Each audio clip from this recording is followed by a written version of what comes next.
Ma'am Ana, kumusta po yung pagdating nyo dito sa Hong Kong? Magandang umaga, magandang araw sa ating mga kababayan. So far, okay naman ang pagdating ko dito sa Hong Kong at matiwasay naman. At ngunit na-delay lang ng konti yung flight, but it's okay. And I'm very happy na nakasali ako sa Maisog gathering, actually peace rally today after ng celebration ng Kingdom of Jesus Christ anniversary dito sa Hong Kong. So it's really a nice feeling. I'm with our kababayans. At nakakatuwa na ang dami nating mga kababayan dito sa Hong Kong. Okay. Ma'am, may mga nagsasabi kasi no, na pag tayo daw ay sumusuporta sa China, baka China daw po tayo. Kayo po na bilang naninirahan sa China, ay ano po yung masasabi ninyo doon? Ano yung pagkakaiba? Mas maganda ba yung policy ngayon o yung dating Pangulong Duterte? Hindi, kasi ang ano mo, pagdating sa China, I mean, it's another country. Pero of course, bilang mga Pilipino, ang una nating dapat maging tindig ay ang pagiging Pilipino at magiging pro-Philippines ka. Pero hindi ibig sabihin na pro-Philippines ka, kailangan maging xenophobic ka. Hindi naman kailangan yun eh. Kasi ang Pilipinas bilang isang bansa na nasa larangan ng international relation is you need to relate with different countries para hindi ka naman kasi magsusurvive kung ikaw lang. There's no such thing as an island, diba? So, China is one of the partners of the Philippines. So, we really have to have that good relationship with China kasi kung titignan mo rin ang China, it's a big country. It's really huge in terms of geography, in terms of territory, in terms of population. And it's really a huge country when you talk about economy. It's the second largest economy, it's an economic powerhouse, and it's in Asia. At katabi lang natin siya, neighbor natin siya. So, as a country na kailangan natin makipag-relate sa ibang bansa, kailangan natin ng magandang relation with China, economically, politically, and diplomatically. Yung issue sa South China Sea is a very small part of what you call bilateral relationship between the two countries. You have other relationship, like for example, economic, political, diplomatic, people-to-people business. And the South China Sea issue is a very small part. So hopefully, maintindihan natin mga kababayan na hindi kailangan yun ang manaig at ma-overshadow lahat ng aspect ng relationship just because you have a dispute in the South China Sea, which I think the best possible way of resolving it and managing the conflict is through diplomacy. But when you talk about diplomacy, it means talks, negotiation, open-minded negotiation, sincere negotiation, without the interference of external forces. When I talk about external forces, that I'm referring to the United States. Dapat hindi sila makialam kung paano natin sinusubukan ayusin yung usapan dyan sa South China Sea at paano natin i-resolve at i-manage ang ating dispute over the South China Sea between China and the Philippines. Dapat ang Pilipinas ang China ang nag-uusap at walang nagdidikta ng mga external forces para sa ganyang usapan kasi hindi naman sila kasali sa issue at lalo lang nagiging complicated kung sumasali ang mga Amerikano sa usapin ng South China Sea.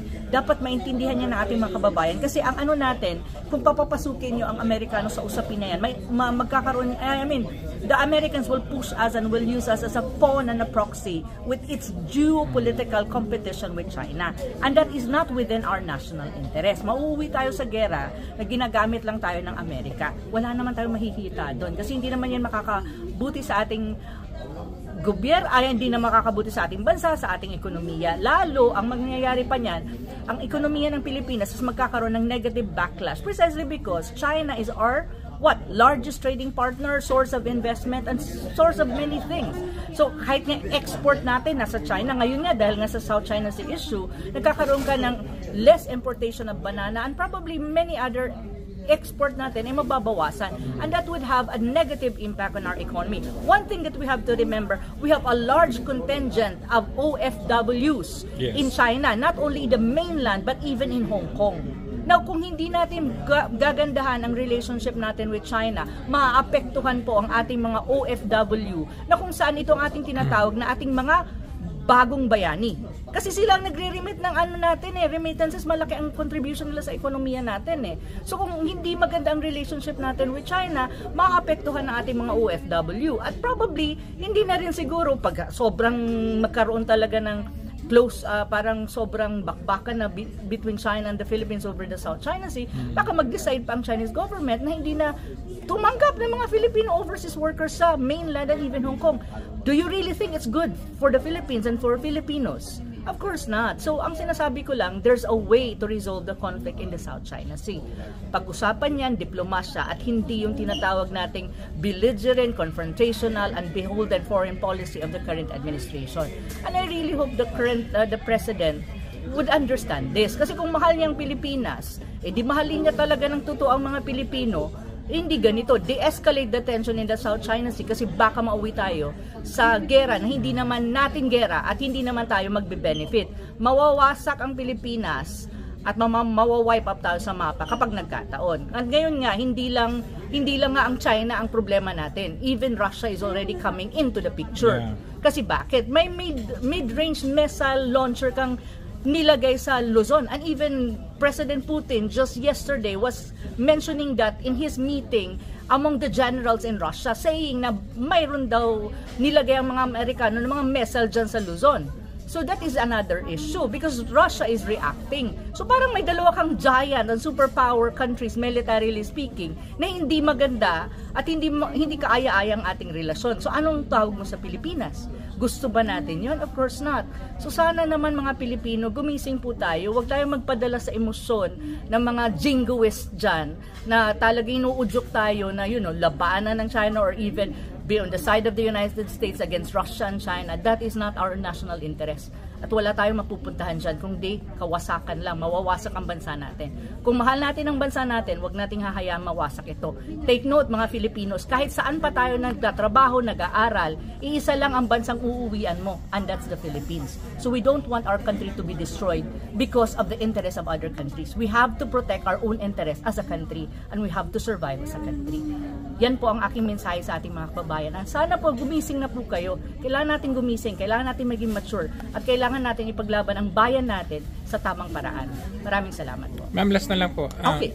Ano yung epekto ng bagong kung sakaling mapapalitan ng president sa US? Kapag kasi ang mahirap yan it's a very speculative situation right now. If you will have a Trump president, the possibility, like for example, matalo si Biden this November at maging presidente si Trump, the possibility is, ito'y possibility, pero I'm not saying this will happen, no?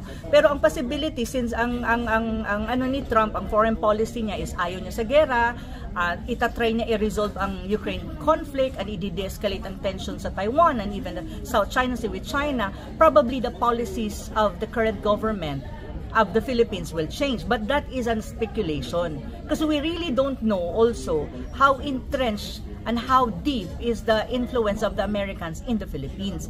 At when it comes to the Philippines kasi, malaki ang interest ng mga Amerikano na hawakan tayo kasi tayo ang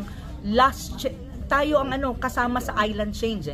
If they want to weaken China, they can do so using us, using the Philippines. So, very speculative na sabihin natin at this time na pag nanalo si Trump, baka magbago lahat ng policy ni BBM.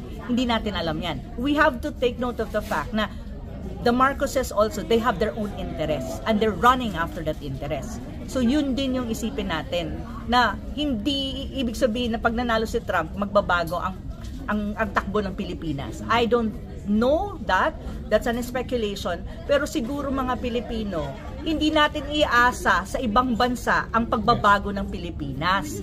Kasi ang pagbabago ng Pilipinas, may it be about leadership, change of leadership, change in our policy na hindi karapat-dapat sa bansa, like for the foreign policy that we have at the moment, it's not an independent foreign policy.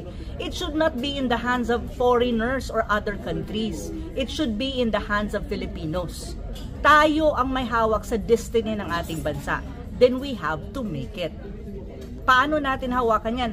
Diyos ko, for Diyos por Santo. Maawa kayo sa Pilipinas. Huwag na nating ibalik sa pwesto, lalo na't may election next year, ang mga taong hindi naman dapat makaupo dyan sa mga pwesto na yan na nasa taas. Pumili tayo ng totoong leader na magmamahal at magsisilbi sa Pilipinas.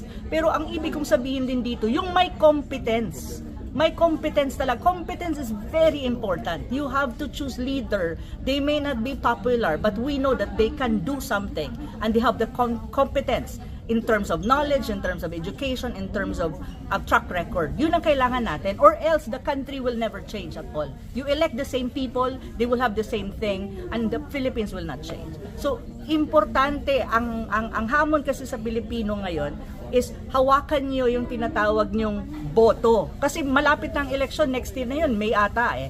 So, hawakan nyo yung boto nyo. That is an equalizing mechanism for all Filipinos. Mahirap, bata, matanda, ang boto mo counts just one. Okay? So, ibig sabihin, that's the supreme power of the people. So, sana naman ay magising na po tayo. Piliin nyo ng mabuti kung sino ilalagay nyo sa pwesto kung umabot tayo sa eleksyon. Hindi ko pa po maalam ang mangyayari kung ano. Pero kung aabot tayo doon sa 2025 election, gamitin natin na mabuti ang ating boto. Please lang. Let's not elect the same people anymore. Let's change. If you want to change the country, you change the people and position. That's the only way. Pero the same people, oh come on, nothing happens to the Philippines. Really, I'm not kidding. Ayun ang tingin ko po. Maraming salamat. So sana, ang iboto natin, yung, alam naman natin kung sinong corrupt, alam naman natin kung sino ang walang kwenta. So wag na natin ulit-ulitin yung mali.